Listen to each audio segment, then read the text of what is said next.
Shopping करने का असली मजा तो सेल में आता है। अब एक हफ्ते की छुट्टी।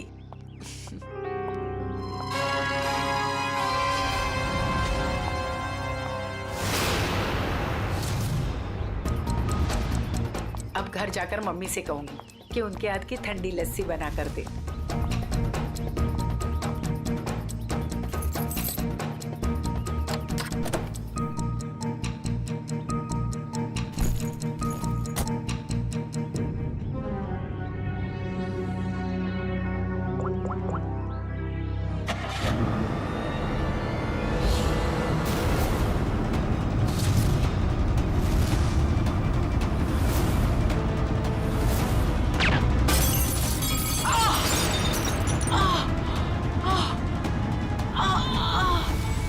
सर, आज आपके लिए बहुत ही बड़ा दिन। आज आपको बिजनेसमैन ऑफ द ईयर का अवार्ड मिलने वाला है। आखिर सर आपने दिखाई दिया कि इंसान मेहनत से ही सफलता के शिखर पर पहुंचता है। क्या बात है सर, आप कुछ खोए खोए से दिख रहे, कोई परेशानी? नहीं, ऐसी कोई बात नहीं है। अच्छा, वो तुमने कुमार की एनुअल रिपोर्ट भिजा दी? जी सर। मुबारक हो विराज जी। जी शुक्रिया। आप ऐसे ही तरक्की की सीढ़ियां चढ़ते जाइए। हेलो, हाँ एक मिनट रुको। विराज जी को आज इतना बड़ा अवार्ड मिल रहा है मगर वो जरा भी खुश नहीं लग रहे। हाँ, उन्हें देख के ऐसा लग रहा था जैसे वो किसी बड़ी परेशानी में है। हाँ कहो, तुम्हारा दिमाग तो ठिकाने पे है। तुम ये डील कैसे कैंसिल कर सकते हो? छोड़ूंगा नहीं मैं तुम्हें। क्या हुआ सर? अंदर सब इंतजार कर रहे हैं आपका। ठीक है चलो। क्या हुआ? किसका फोन था? किसी का नहीं।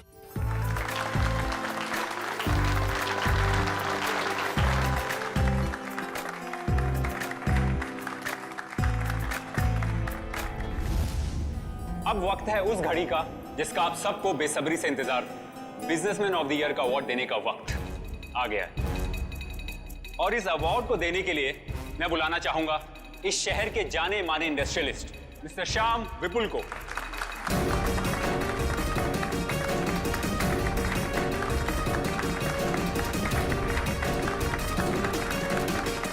जैसा कि आप सभी जानते हैं, इस साल के बिजनेसमैन ऑफ द ईयर हैं मिस्टर विराज। अब मैं चाहूंगा मिस्टर विराज स्टेज पे आएं और अवार्ड रिसीव करें।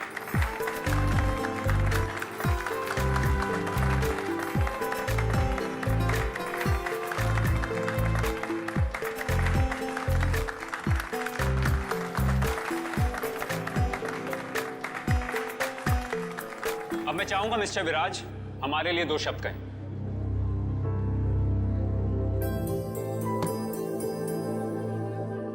आप सभी का बहुत बहुत शुक्रिया। मैं सिर्फ इतना कहना चाहूंगा कि इंसान अगर चाहे तो मेहनत और ईमानदारी के बल पर जिंदगी में कुछ भी हासिल कर सकता है। इस अवार्ड को जीतने का श्रेय मैं अपने बहुत ही खास साथी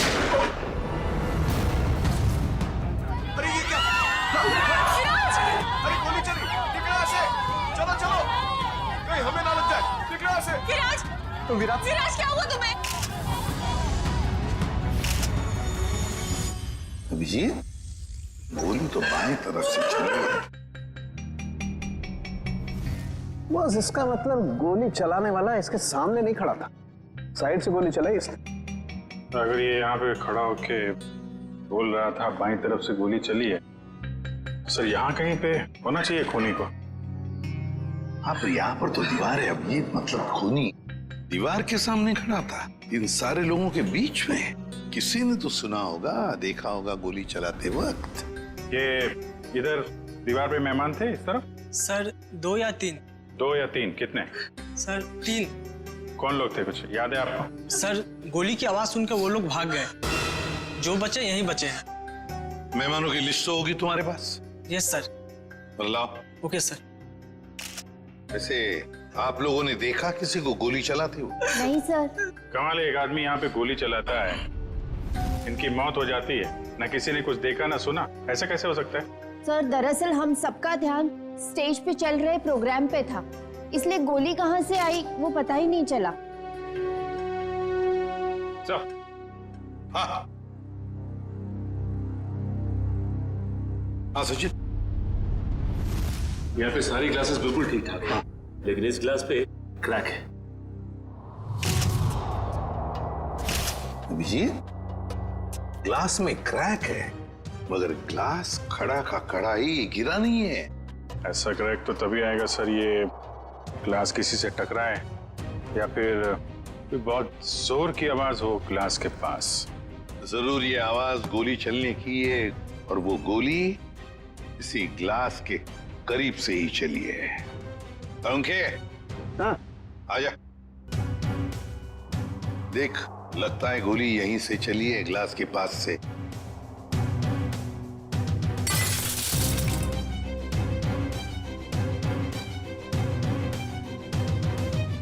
बॉस, देख करके तो ऐसा ही लगता है कि गोली यहीं से चली है। फिर भी 100% श्योर होने के लिए मैं अच्छी तरह से चेक कर लेता हूँ। चेक कर ले।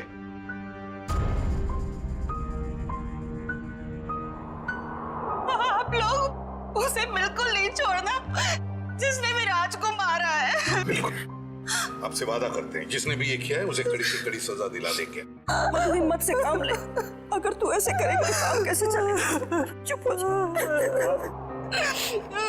सीआईडी से आज तक कोई भी मुझे बच नहीं पाया। आप सर, मैं शेखर, विराज का चचेरा भाई। और फिर आप? मेरा नाम आशिका है सर, मैं विराज की वर्षों से बिजनेस पार्टनर हूँ सर। और सर मैं विराज जी का पीए हूँ। तो फिर आप में से किसी को भी किसी भर भी शक है किसने किया होगा ये? नहीं सर, उनकी तो किसी से कोई दुश्मनी नहीं थी। नहीं, दुश्मनी तो थी, नहीं तो कोई खून क्यों करेगा? सर मैं कुछ कहना चाहता हूँ। कहिए। सर, विराज जी का आज शाम से बहुत ज्यादा मूड खराब था। खराब मूड? उन्हें तो बिजनेस ऑफ द ईयर का अवार्ड मिला था ना, फिर भी मूड खराब था उनका। इस बात से मैं भी हैरान हूँ, इतने बड़े खुशी के मौके पर उनका मूड बहुत ही ज्यादा चिड़चिड़ा था, और फोन कॉल आने के बाद तो उनका गुस्से का पारा बहुत ज्यादा बढ़ गया। किसका फोन कॉल था? सर ये तो नहीं पता, विराज जी किसी से फोन पर बात कर रहे थे। तुम्हारा दिमाग तो ठिकाने पे है, ये क्या बकवास कर रहे हो तुम? तुम्हें डील कैसे कैंसिल कर सकते हो? छोड़ूंगा नहीं मैं तुम्हें। ये सारी बातें हो रही थी सर। आशिका जी, आपको पता है किस डील के बारे में बोल रहे थे? मुझे इस बारे में कुछ नहीं मालूम। अरे ये कैसे हो सकता है कि आपको इस बारे में कुछ भी पता नहीं? आप तो विराज की बिजनेस पार्टनर थी ना, तो आपको तो पता होना ही चाहिए। सर मैं सच कह रही हूँ, ऐसी कोई डील ही नहीं थी जो कैंसिल हुई है। ऐसा कोई डील नहीं था जो कैंसिल हुआ है, ठीक है? अब हम पता लगा लेंगे कौन सा डील था और क्या हुआ था। मयूर सर, विराज का फोन दो।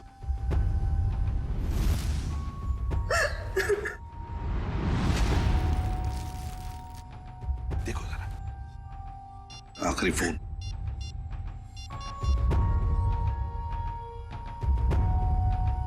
नाम तो लिखा नहीं, अनजान नंबर है। फोन लगा के देखो। फोन बंद आ रहा। फोन बंद आ रहा। अभिजीत,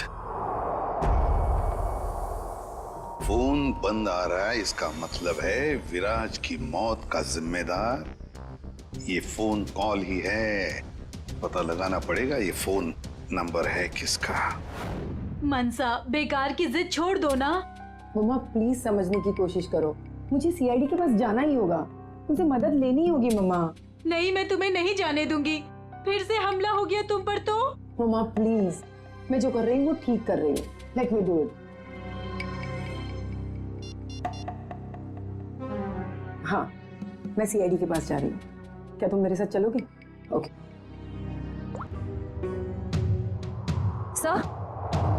सर, मोबाइल कंपनी वालों से पता चला है कि वो नंबर किसी अर्जुन के नाम पे रजिस्टर्ड है, जो बगोदिया बस्ती में रहता है। लेकिन उसके घर वालों ने बताया कि अर्जुन तो 5 साल पहले मर चुका है। क्या?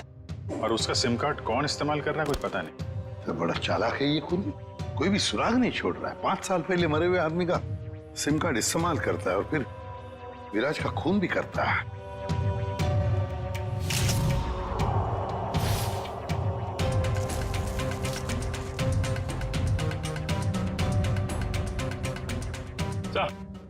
हाँ।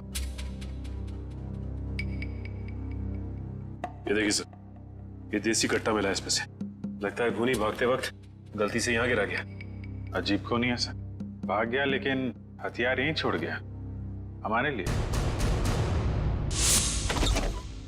सर प्लीज हमारी मदद कीजिए, हम बहुत बड़ी मुसीबत में हैं सर। एक मिनट, कौन है आप लोग? सर मेरा नाम मनसा है और ये मेरे बिजनेस पार्टनर है अमन। अच्छा, क्या हुआ बताइए। सर हमें किसी ने मारने की कोशिश की है सर, हमारी जान पे हमला हुआ है। किसने किया हमला तुम लोगों पर? कौन, जानते हो आप लोग? सर कुछ नहीं पता है और समझ में नहीं आता है कि हमें मारकर किसे फायदा होगा। देखिए प्लीज आप घबराइए मत, हम लोग पता लगा लेंगे। अच्छा ये बताइए कि जब आप पे हमला हुआ तो क्या आप लोग साथ साथ थे? नहीं सर, अलग अलग जगहों पे हमला हुआ, मुझ पे मेरे ऑफिस में और मंशा पे शॉपिंग मॉल के पार्किंग लॉट में हुआ सर। जी सर, कल दोपहर को करीब 12 और 1 के बीच में। कल दोपहर को? और आप लोग आज हमारे पास आए हैं? आज? कल क्यों नहीं आए? सर हम घबरा रहे थे सर, बड़ी मुश्किल से हम हिम्मत बटोर के आपके सामने आए सर। अच्छा, जिन लोगों ने आप पे हमला किया उनके चेहरे तो देखे होंगे ना आप लोगों ने? सब कुछ इतना जल्दी हुआ कि मैं ठीक से कुछ देख भी नहीं पाई। और ये देखिए, गोली मेरे बाजू में लगी। बड़ी अजीब बात है, गोली चलाने वाले ने देखा तक नहीं कि गोली निशाने पर लगी है या नहीं। सर अच्छा ही हुआ कि उसने नहीं देखा, वरना शायद आज मैं आप लोगों के सामने जिंदा नहीं खड़ी होती। सर जरूरी है किसी अनाड़ी का काम है, क्योंकि अगर प्रोफेशनल होता तो ऐसी गलती बिल्कुल नहीं करता। अमन, क्या तुम पर भी गोली चली थी? सर मेरे साथ जो हुआ वो तो बहुत ही ज्यादा अजीब था सर। हेलो। अरे नहीं यार, ऑफिस में आज अकेला ही हूँ, शनिवार था इसलिए सभी लोग चले गए। मेरा भी थोड़ा बहुत ही काम बाकी है, बस मैं भी जाने ही वाला हूँ। Okay, take care, bye bye. Bye.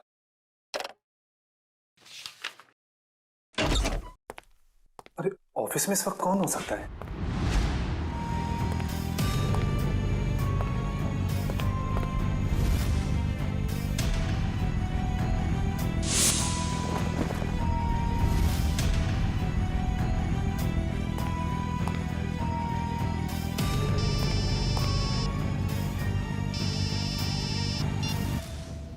क्या कुत्ते चुकाता है मैं?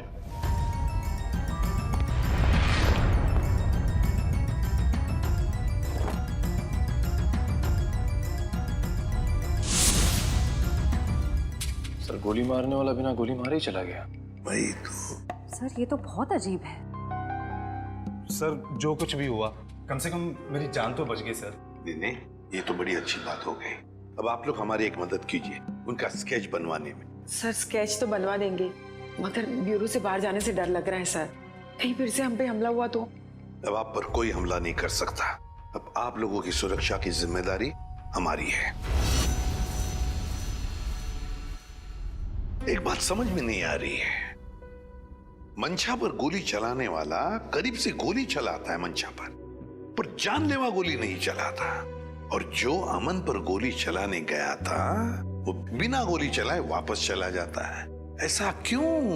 नहीं नहीं नहीं, ये कुछ अलग ही चक्कर है। सर ये रहा स्केच। Thank you. जाओ। आपको पूरा यकीन है यही लोग हैं वो?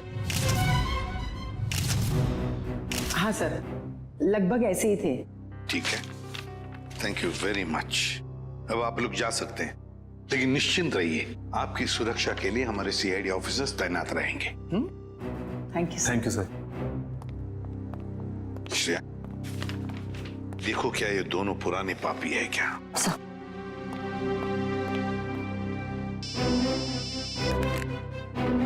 आसान के बोल, गोली उसी टेबल पे से चली थी जिस टेबल पर वो वाइन ग्लास था? ओके ठीक है। सर मिल गया? नहीं सर, उन दोनों का हमारे डेटाबेस में तो कोई रिकॉर्ड ही नहीं है। कोई भी रिकॉर्ड नहीं है उन दोनों का? अच्छा, एक काम करते हैं, वो मॉल जिसके पार्किंग लॉट में मंशा पर हमला हुआ था और अमन का ऑफिस, इन दोनों जगहों के पास उस वक्त जिस वक्त गोली चली थी, उस वक्त जितने भी सेलफोन्स नेटवर्क में थे उन सब का पता लगाते हैं। पर सर ऐसे तो सैकड़ों लोग होंगे। बिल्कुल, सैकड़ों लोग होंगे, सैकड़ों फोन होंगे, मगर मुजरिम उन्हीं में से ही कोई है, उन्हीं में से ही कोई है जो सबसे करीब थे उस पार्किंग लॉट में मंशा के पास, और सबसे करीब थे अमन के पास उसके ऑफिस में। उन्हीं में से ही है जो सबसे करीब थे इन दोनों के। फ्रेडी और पंकज को बोलो पता लगाने के लिए। सर फंक्शन का फुटेज रेडी है।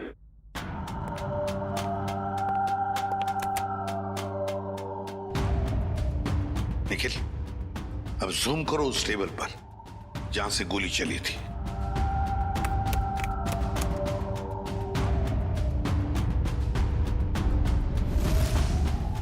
माय गॉड, सर इस टेबल पे तो 3 लड़कियां बैठी हैं। इसका मतलब इनमें से किसी ने विराज पे गोली चलाई। पता लगाना पड़ेगा है कौन ये 3 लड़कियां। इतनी लंबी लिस्ट, मुझे तो मेरे स्कूल के दिन याद आ रहे हैं और इतिहास के राजा महाराजा के नाम रट रहा हूं। ले भैया, एक और लिस्ट आ गई। इतनी लंबी लिस्ट, सर मैं बेहोश हो जाऊंगा। घबराइए नहीं सर, ये आखिरी है। अच्छा, मुझे तो नींद आ रही है। उस दिन मंशा वाले मॉल और अमन के ऑफिस के पास इतने सारे लोग थे, जो हमें चाहिए उसे ढूंढेंगे कैसे? एक काम करते हैं सर, 2-4 लोगों को फोन करके देखते हैं। हमारा नसीब शायद बुलंदी पे हो और हमें मुजरिम मिल जाए। अच्छा आइडिया है, लगा phone. Inky pinky ponky, Freddy sir loves a donkey, ये वाला नंबर।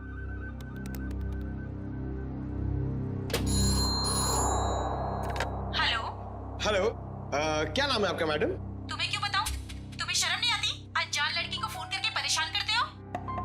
अरे नहीं मैडम, आप समझ नहीं रही हैं। अगर तुमने मुझे दोबारा फोन किया ना तो मैं सीआईडी को कंप्लेंट कर दूंगी। मैं खुद सीआईडी से हूँ और मैं इंडियन क्रिकेट टीम के कैप्टन हूँ। खबरदार जो फोन किया दोबारा। अरे मैडम, आप समझ क्यों नहीं रही हैं? मेरे पति ने कहा ना तुमसे मुझे फोन करके परेशान करने के लिए। जाओ जाके कह दो उसे, मैं 1 पैसा दहेज नहीं देने वाली। दहेज? अबे क्या हुआ पंकज? दहेज का नाम सुन के तेरे पूरे शरीर में 440 वोल्ट का करंट क्यों दौड़ने लगा? अरे सर मत पूछिए, दहेज ही तो मेरी दुखती रग है। सर मेरा पुराना जख्म हरा हो गया। मैं कुछ समझा नहीं। सर आप तो जानते ही हैं, मेरे स्कूल के और कॉलेज के जितने भी फ्रेंड्स हैं सबकी शादी हो चुकी है। मैं ही अकेला बचा हूं कुंवारा। पता है क्यों? क्यों? इस दहेज की वजह से। पंकज, एक सीआईडी ऑफिसर होने के बावजूद भी तुझे दहेज चाहिए? ठीक, कितनी शर्मनाक बात है ये। रुक, मैं अभी एसीपी साहब को फोन करता हूँ। अरे एसीपी सर को क्यों फोन कर रहे हो? मेरी बात तो सुनो। मैं दहेज नहीं मांग रहा हूँ, लड़की वाले दहेज मांगते हैं। मुझसे कहते हैं जब तक मैं दहेज नहीं दूंगा लड़की से मेरी शादी नहीं कराएंगे। इसलिए तो दहेज का नाम सुनते ही मेरे पसीने छूट जाते हैं सर। तू चिंता मत कर पंकज, जो लड़की तुझे सच्चा प्यार करेगी वो सिर्फ तेरा दिल देखेगी, दहेज या पैसा नहीं, समझे? सच्ची सर? हाँ। अब चल, अब ये शादी के सपने देखना बंद कर और काम पे लग जा। काम पे लग जा? लिस्ट इतनी लंबी है। अबे रो क्यों रहा है? चल एक काम करते हैं, देखते हैं इन सारे नंबरों में से ऐसे कौन से 2 नंबर है जो मंशा वाले मॉल और अमन के ऑफिस के सबसे करीब है। देखिए सर,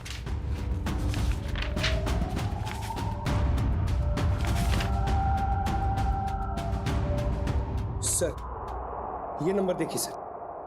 सर ये मॉल से सिर्फ 70 मीटर दूर है।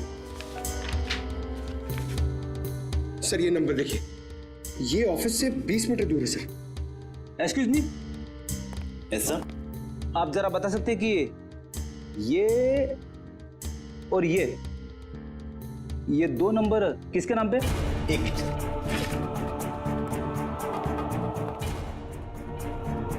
सर अगर आपकी नजर में कोई सुंदर सुशील प्यारी सी लड़की होगी ना सर, तो मुझसे मिलवा दीजिएगा सर। वो क्या है ना, मेरी मॉम चाहती है कि मेरे हाथ जल्दी से जल्दी पीले हो जाए। प्लीज जरा ध्यान रखो। Excuse me sir. सर ये दूसरा वाला नंबर ट्रेस करने में थोड़ा टाइम लगेगा, मगर ये पहला नंबर किसी शीतल कुमार का है। शीतल? मतलब पंकज, उस दिन मंशा को मारने कोई लड़का नहीं बल्कि लड़की आई थी। मंशा ने तो कहा था कि कोई लड़का था। ये केस तो और भी उलझता जा रहा है। एक काम करता हूं, दया सर को फोन करता हूं। सर क्यों बुलाया हमें यहाँ? अभी पता चल जाएगा। वो तीसरी लड़की कहाँ है जो इनके साथ में थी? सर उसका नंबर या एड्रेस नहीं मिला, यहाँ तक कि उसका लिस्ट में नाम भी नहीं था। उसका नाम भी नहीं था मेहमानों की लिस्ट में। फिर अभिजीत ये जरूर किसी और के इनविटेशन पर अंदर घुस गई और विराज पर गोली चलाकर भाग गई। क्या उसने विराज जी को मारा? जी हाँ, और आप दोनों उसके साथ में बैठी थी, तो उसके पास गन थी, आपने देखा कैसे नहीं? सर मेरा सारा ध्यान तो फंक्शन की तरफ था। सर मेरा भी। वाह, तुम दोनों का फंक्शन की तरफ इतना ध्यान था कि तुम्हारे बगल में बैठी हुई लड़की अपना गन निकालती है, निशाना साधती है और गोली चलाकर भाग जाती है, इसका तुम्हें पता भी नहीं था। कैसे मान सकते हैं हम ये? चलिए बताइए, और क्या याद आता है उस लड़की के बारे में? सर उसने एक बड़ा सा बैग रखा था टेबल पे, और शायद इसीलिए हमें गन नहीं दिखी। कहाँ पर? सर वो जो टेबल है ना, उस पे जो फूलों का गुलदस्ता पड़ा है, उसी के पास। और वाइन का गिलास बैग के बगल में ही था? जी सर था, और वो उस बैग के साथ कुछ छेड़खानी भी कर रही थी। जरा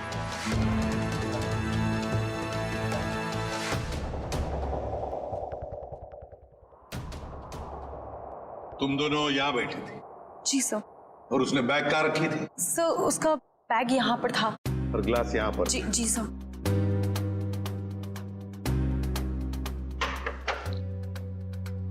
मतलब अभिजीत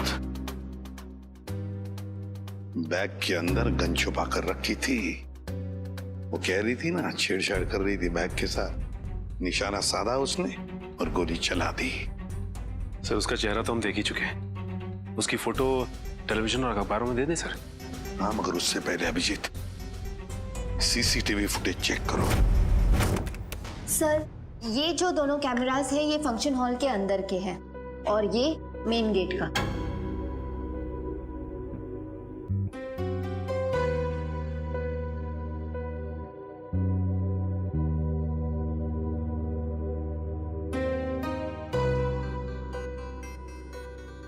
तो काफी देर से आई फंक्शन में। अब जरा ये मेन गेट वाला दिखाना। जी सर। सर ये तो टैक्सी में आई है। टैक्सी में? एक मिनट जरा इसको रिवाइंड करो, कैसे चलाना। पॉज। अब जरा ये नंबर प्लेट है ना टैक्सी का, उस पर जूम करो।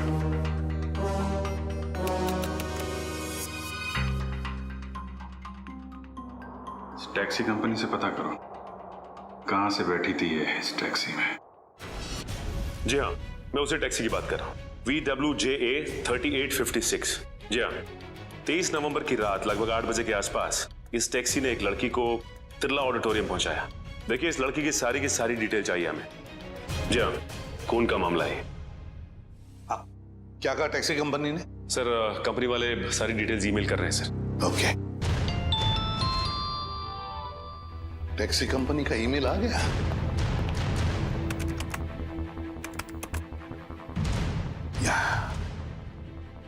ये रहा उनका मुंबई का रोड मैप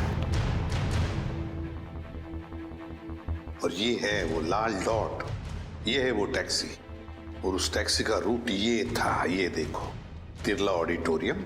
मतलब उस लड़की ने टैक्सी ज्वाला रोड से पकड़ी है, ज्वाला रोड से। बहुत होशियार है लड़की सर, इसने टैक्सी अपने घर पे नहीं बुलाई बल्कि भीड़ भाड़ वाली रोड पे बुलाई। लगता है इस लड़की का घर ज्वाला रोड के आसपास ही होगा। निखिल, काम करो, तुम और जयवंती जाओ ज्वाला रोड जाओ और अच्छी तरह से पूछताछ करो।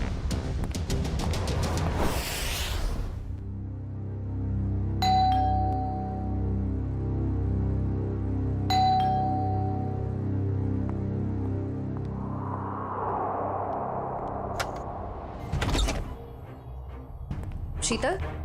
क्या? शीतल तुम हो ना? आप लोग क्या कह रहे हैं? ये हेडफोन्स निकालोगी तब सुनाई देगा। I am so sorry. आप लोग तीनों दीपा के कजिन्स हैं राइट? मैं आप लोग का ही वेट कर रही थी। हम लोग कोई कजिन वजन नहीं है, हम लोग CID से हैं। CID? सर सब कुछ ठीक है ना? शनिवार दोपहर 3 बजे तुम मॉल में क्या कर रही थी? कौन सा मॉल? वही मॉल जो जवाहर नगर में है। सर मॉल, मैं कोई मॉल में थी नहीं और जवाहर नगर तो मेरे घर से काफी दूर है, मैं वहां जाती ही नहीं हूँ। देखो शीतल, ड्रामा करने की जरूरत नहीं है। अगर तुम जवाहर नगर नहीं गई थी तो तुम्हारा फोन वहां कैसे पहुंच गया? पर मेरा फोन तो गुम हो चुका है, मेरे पास है ही नहीं। आप लोगों को मिला क्या? ओह, तो फोन मिलने रहा है। बहाने अच्छे हैं, मगर सीआईडी के सामने ये सारे बहाने पिट जाते हैं, क्योंकि हमें ये भी पता है कि इस वक्त आपका फोन कहाँ है। यहीं पर है, घर पे। नेटवर्क यही बता रहा है। पर मेरे पास तो मेरा फोन है ही नहीं, और नेटवर्क और सिग्नल। हाँ, शायद हो सकता है कि मेरी काम वाली बाई ने चुराया हो। मैं उसे इनफैक्ट निकालने ही वाली थी काम से। अंदर कौन है? कोई नहीं, शायद चूहा होगा। चूहा? आप लोग कहाँ जा रहे हैं? आप लोग मेरी मर्जी के बगैर मेरे घर में नहीं जा सकते। सुनिए, आप लोग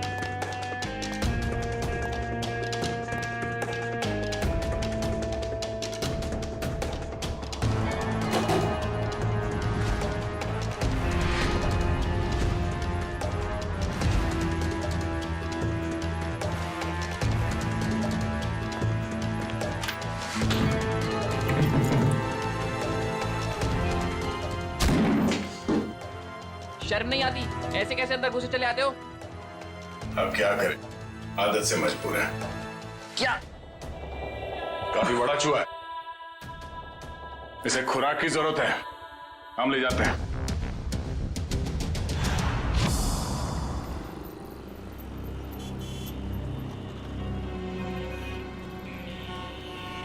रॉम टैक्सी में यहाँ से बैठी होगी वो, लेकिन उसे टैक्सी यहाँ से क्यों पकड़ी होगी, कहीं और से क्यों नहीं? यही समझ में नहीं आ रहा है। देख भाई निखिल, तेरी समझदारी जरा मैं हिला देती हूँ। तुझे पता है, एक आदमी जब सज-धज जाता है तो वो बाहर टहलने निकल पड़ता है। सजने के बाद टहलने क्यों लगता है? डिपेंड करता है, अगर जवान बच्चा हो तो कुड़ियों छुड़ियों पे लाइन मारने निकल पड़ता है, और अगर बुजुर्ग हो तो खुशी में निकल पड़ता है। लेकिन औरतों और लड़कियों का ऐसा नहीं होता। तुझे नहीं पता? नहीं। लड़कियों के बारे में कुछ तो पता होगा। वो कुछ भी नहीं पता? नहीं। शर्मा क्यों रहा है? नहीं, वो देख, लड़की या औरत जब एक बार तैयार हो जाती है तो ज्यादा दूर तक नहीं जाती। मतलब नहीं जाती, जा ही नहीं सकती। मतलब ये कि वो जहाँ तैयार हुई है, टैक्सी भी उसने वही बुलाई होगी। मतलब घर के आसपास? बिल्कुल। देखा था ना वीडियो में, कितनी सजी धजी हुई थी। अब इतना मेकअप और लिपस्टिक उसने होटल में बैठ के नहीं किया, घर पे किया होगा। उसका घर यहीं कहीं आसपास होना चाहिए। अब एक बात मैं आपको बताता हूँ। लड़कियों के बारे में? नहीं, बंदा जा रहता है, अक्सर दवाई वगैरह वहीं आसपास से लेता है। होशियार है तू। वो तो। चल ढूंढे उसे। Excuse me. जी, हमें कुछ चाहिए। प्रिस्क्रिप्शन दिखाओ। ये क्या है? ये प्रिस्क्रिप्शन है। ध्यान से देखो जरा। बात क्या है? देखो, हम सीआईडी से हैं। ये फोटो ध्यान से देखो और बताओ, तुमने पहले इसे कहीं देखा है? तो मेरी। ये तो मेरी। नहीं, मेरी कुछ नहीं लगती। ये तो वही है ना? अरे देखना, ये वही है ना? अरे हाँ, ये तो वही है 11 नंबर बंगले वाली। 11 नंबर वाली?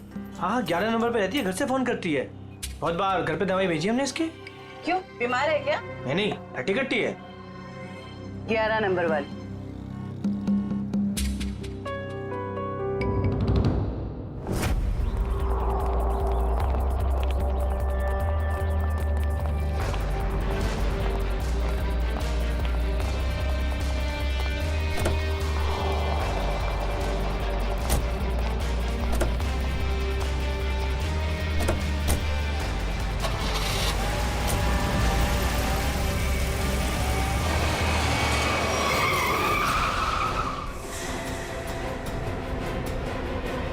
ओ मैडम, गाड़ी हटाओ।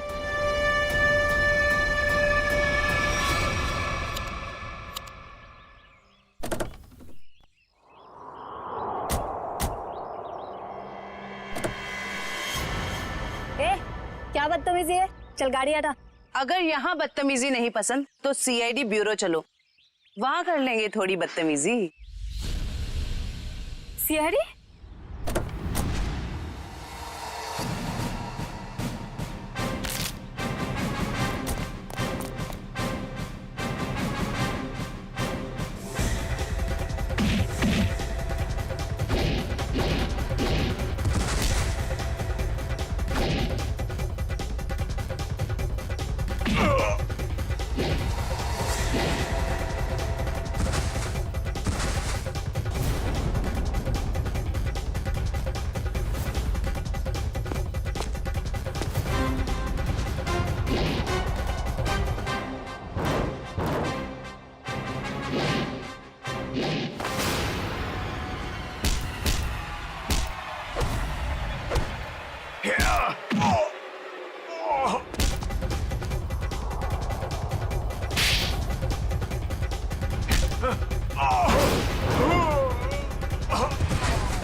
सर प्लीज मुझे जाने दीजिए, मेरी कोई गलती नहीं है। चुप! पैसे लेकर लोगों को मारते और कहते हो तुमने कुछ नहीं किया। किसने कहा था तुम्हें मंशा और अमन को मारने के लिए? प्रीतम ने। कौन प्रीतम? वो बड़ी पार्टियों से सुपारी का कॉन्ट्रैक्ट लेता है और हम जैसे लोगों में बांट देता है। मुझे मंशा को मारने के लिए कहा था उसने, और मेरे दोस्त रिंकू को अमन की सुपारी दी थी।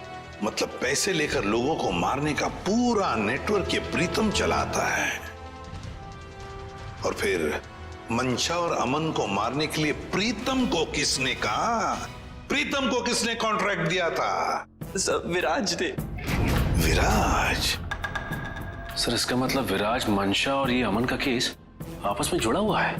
हाँ, पर मजे की बात ये है सचिन कि विराज ने प्रीतम को कॉन्ट्रैक्ट दिया मंशा और अमन को मारने का, और फिर विराज का ही खून हो गया।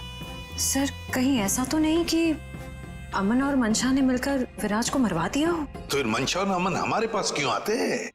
अच्छा, ये तुम्हें सुपारी मिली थी ना मंशा और अमन को मारने की, तो फिर तुम और तुम्हारे दोस्त नाकामयाब कैसे हो गए? नाकामयाब नहीं हुए थे सर, प्रीतम ने आखिरी वक्त पर सुपारी कैंसिल कर दी थी। प्रीतम ने आखिरी वक्त इन दोनों को मारने का प्लान ही कैंसिल कर दिया? क्यों? ये चक्कर क्या है? मुझे तो लगता है विराज की मौत के पीछे इस प्रीतम का हाथ है। दीपिका। जी सर। तुम्हें विराज को मारने के लिए किसने कहा था? प्रीतम ने। प्रीतम ने? सर मगर प्रीतम को किसने कहा होगा विराज को मारने के लिए? वो भी पता चल जाएगा निखिल। सर मुझे कितनी देर यहाँ रुकना पड़ेगा? क्या मैं घर जा सकती हूँ? क्यों? ऐसा कौन सा अच्छा काम किया है जो तुम्हें हम जाने दें? एक खूनी को बचाने की कोशिश की है तुमने, समझे? सब मैं इलेश से प्यार करती हूँ, इसलिए भाग गई थी। तो कौन सा बड़ा काम किया इलेश से प्यार करके? इसे बचाने की कोशिश की तुमने, उसे तो सजा होगी, मगर तुम्हें भी होगी सजा। चले जाओ इसे। चलो। इलेश, तुम्हारे पास प्रीतम का नंबर और एड्रेस तो होगा ना? सर मेरी बात प्रीतम से कभी डायरेक्ट हुई नहीं, हमेशा उसकी सेक्रेटरी जिया से ही बात होती थी। दीपिका, तुम्हारे पास नंबर है प्रीतम का? नहीं, मेरी बात हमेशा उसकी सेक्रेटरी जिया से होती थी। तो फिर सेक्रेटरी जिया का नंबर दो हमें। सर कोई एक नंबर हो तो बताएं, हमेशा नए नए नंबर से फोन करती थी वो। और हाँ, किसे मारना है उसकी सारी जानकारी एक लिफाफे में डालकर घर के बाहर रखती थी। नए नए नंबरों से फोन करती थी। बड़ी चालाक समझती है ये अपने आप को सेक्रेटरी जिया, लेकिन उसे पता नहीं अब उसका पाला पड़ा है हमसे, सीआईडी से। अब ज्यादा देर बच नहीं सकती वो। जिया ने जिन जिन नंबरों से तुम्हें फोन किया है वो सारे के सारे नंबर चाहिए हमें अभी, इसी वक्त।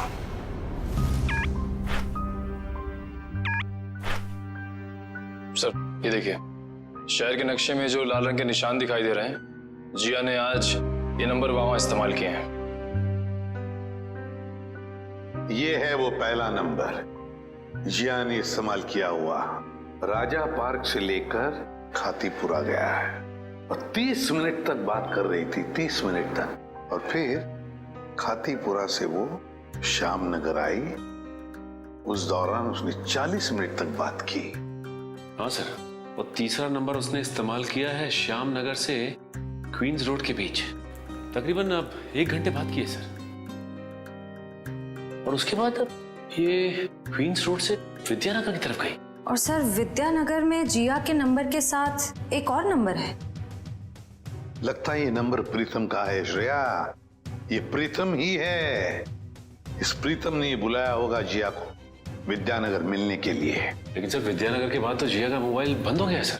तो ठीक है, होने दो, लेकिन वो दूसरा नंबर भी तो है जिससे जिया मिली थी, उसको ट्रैक करो निखिल।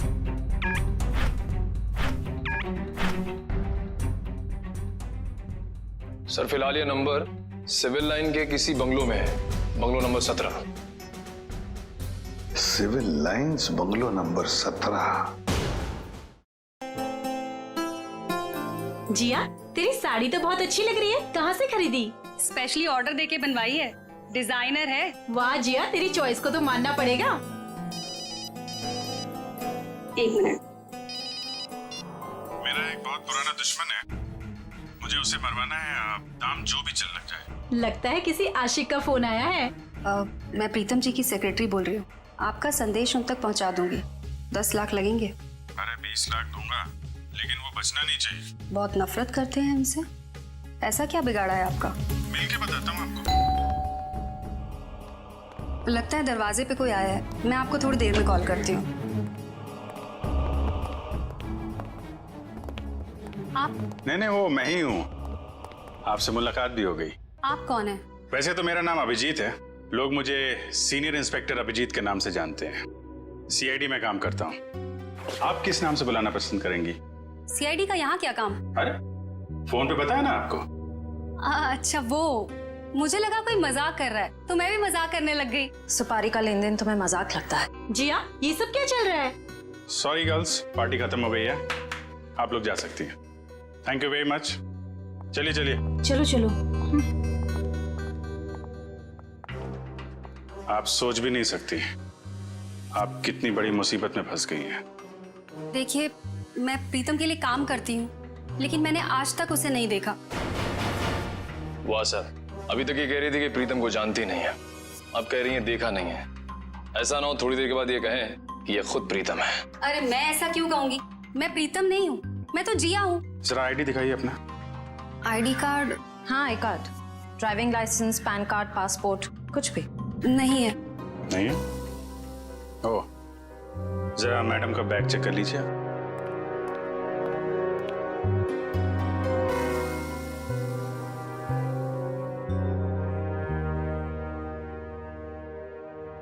सर, इस खूबसूरत चेहरे का नाम है प्रीतम योगिता। अच्छा, तो आप प्रीतम हैं? भाग के कहाँ जा रही हो? पहले अपने चेहरे का मेकअप तो करवा लो।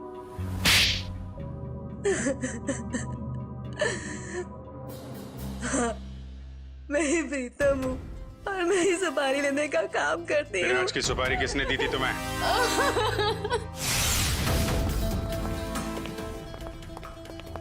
माफ कीजिएगा, ऐसे ही चले आए।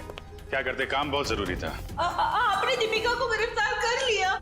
जी, सीआईडी से वो बच नहीं पाई। लेकिन उसने ऐसा क्यों किया? विराज ने उसका क्या बिगाड़ा था? नहीं, विराज ने दीपिका का कुछ नहीं बिगाड़ा था। तो उसने मेरे भाई को क्यों मारा? क्योंकि किसी ने सुपारी दी थी दीपिका को विराज को मारने की। विराज की सुपारी? लेकिन विराज की सुपारी किसने दी? एक ऐसे इंसान ने दी जो इस वक्त यहाँ मौजूद है हमारे बीच में, और जो विराज की मौत पे मगरमच्छ के आंसू बहा रहा था। कौन? हाँ? शेखर, तो भागने दौड़ने का बहुत शौक है आपको? हमारी जेल के बाहर एक बहुत बड़ा मैदान है, वहां आपका ये शौक पूरा हो जाएगा।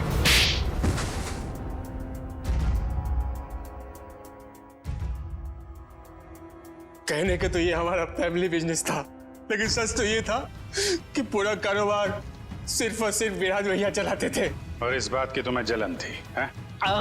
क्यों नहीं होगी जलन? सारी प्रॉपर्टी उनके नाम पे, सारी फैक्ट्रियां, सारी इंडस्ट्री उनके नाम पे थी। भिखारी जैसा महसूस करता था, इसलिए मैंने विराज भैया के प्रतिद्वंदियों अमन और मनसा के साथ हाथ मिला लिया। और तुम तीनों का एक ही मकसद था, विराज की बर्बादी। हाँ, जब विराज भैया को एहसास हुआ कि अमन और मनसा दिन दुगनी रात चौगनी तरक्की कर रहे थे, तो उन्हें बर्दाश्त नहीं हुआ, उन्होंने दोनों की सुपारी दे दी। और इसके पहले कि वो दोनों मारे जाते, तुमने वो सुपारी कैंसिल करवा के विराज की सुपारी दे दी। हाँ, तो क्या गलत किया मैंने? विराज भैया कौन से दूध के धुले हुए थे? हाँ, वो दूध के धुले नहीं थे, लेकिन तुम्हें उन्होंने एक छोटे भाई से ज्यादा अपने बेटे की तरह समझा था। तुमने जो किया है ना शेखर, उसका तो प्रायश्चित तक नहीं हो सकता। प्रायश्चित के लिए बहुत टाइम मिलेगा, जेल की सलाखों के पीछे फांसी का ऑर्डर आने तक।